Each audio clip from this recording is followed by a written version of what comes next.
Bismillahirrahmanirrahim. Assalamualaikum warahmatullahi wabarakatuh. How are you, my beautiful students? I hope today you are well, stay healthy, and I hope we can pass these heavy days well. Today we'd like to discuss about recount text. Ya, materi kita di bab ini selanjutnya tentang recount text. Recount text, apa sih itu recount text? Okay, you can read here. A recount text is actually a text that tells someone experience. It can be yours or others. Jadi recount text itu sebenarnya adalah teks yang menceritakan suatu cerita, tindakan, atau kegiatan yang terjadi di masa lampau. Nah, itu biasanya cerita tentang pengalaman seseorang. Boleh pengalamanmu sendiri ataupun pengalaman orang lain. So, biasanya yang diceritakan itu ya apa saja boleh, yang tak terlupakan, yang lucu atau apa saja. Okay? So, that is recount text. So if I ask you next, what is recount text? You can say recount text is a text that tells someone's experience. Okay? So we go on to the next. What is the purpose of recount text? Apa sih tujuan recount text itu? Untuk apa dia dibuat?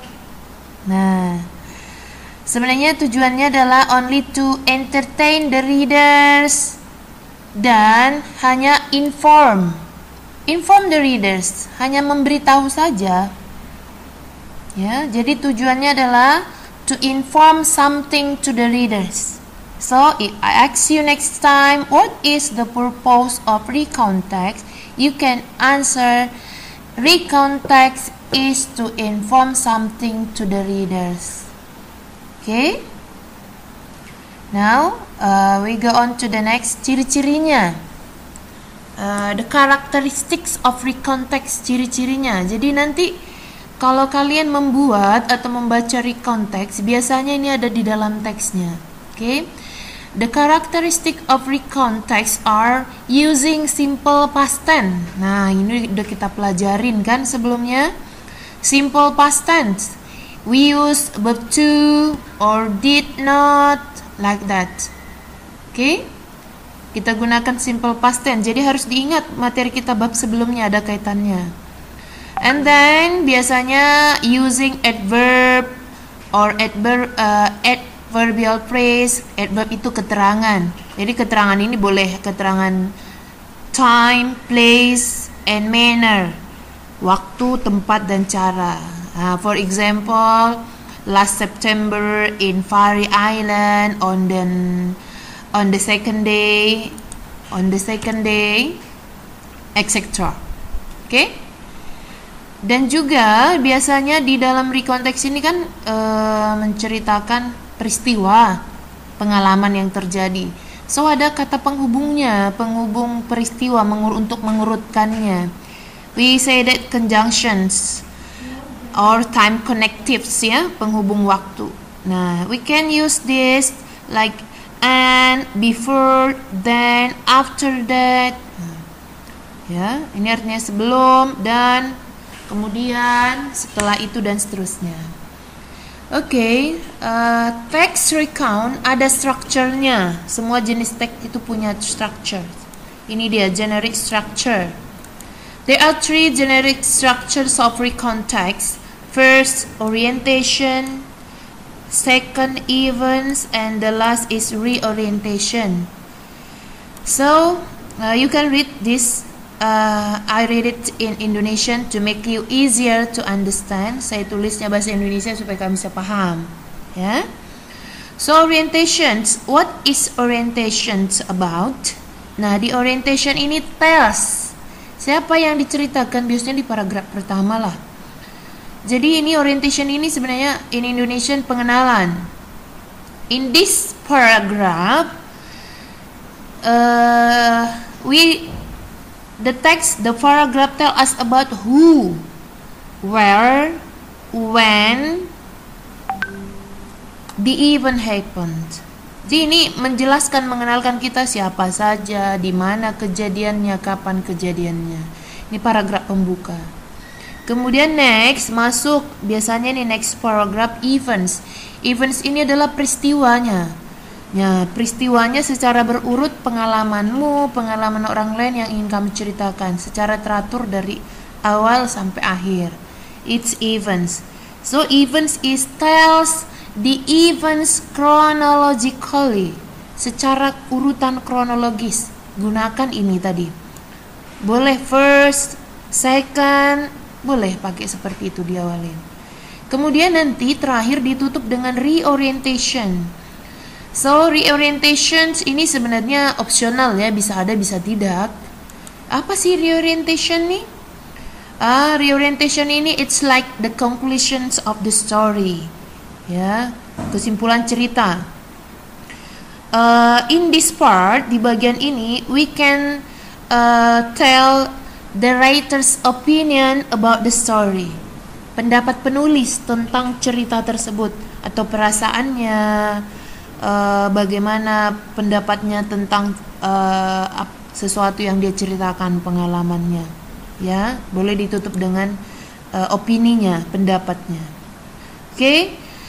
Now I'll give you the example of recontext. Ada contoh recontext di sini saya sudah buat. Nanti kalian baca-baca, lihat. Oke, di sini ada tentang perjalanan wisata. Ya, saya udah buat. My first trip to Pari Island. Oke. Artinya tahu? Ya, perjalanan pertama saya ke Pulau Pari. Nah, di paragraf pertama tadi ada orientation. Orientation itu isinya siapa, di mana, kapan. Coba kita bahas ya. Last September, I went to Pari Island for holiday.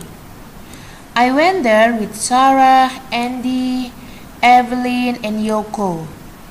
That was first time to travel there. Nah, dari sini orientation tadi menjelaskan siapa, kapan, di mana.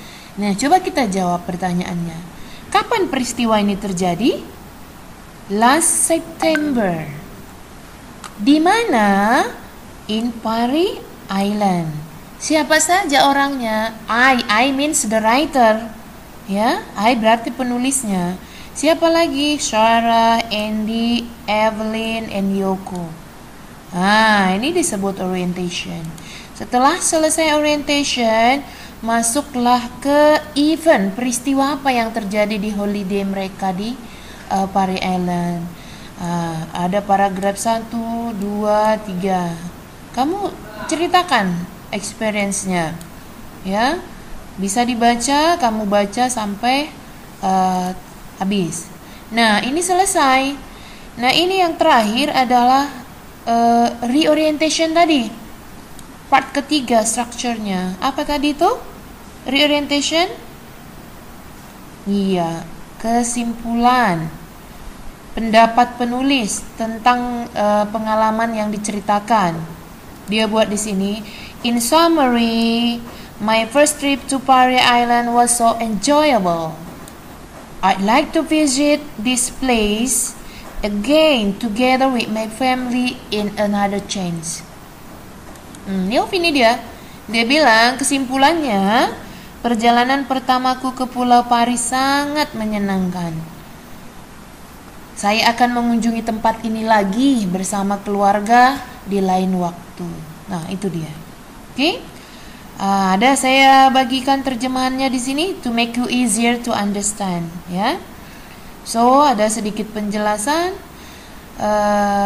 teks recontext menceritakan pengalaman untuk menghibur pembaca dan menginformasikan saja. Ya. Oke. Ini ada penjelasan tambahan dari teks tersebut. Nah, ini yang saya jelaskan tadi.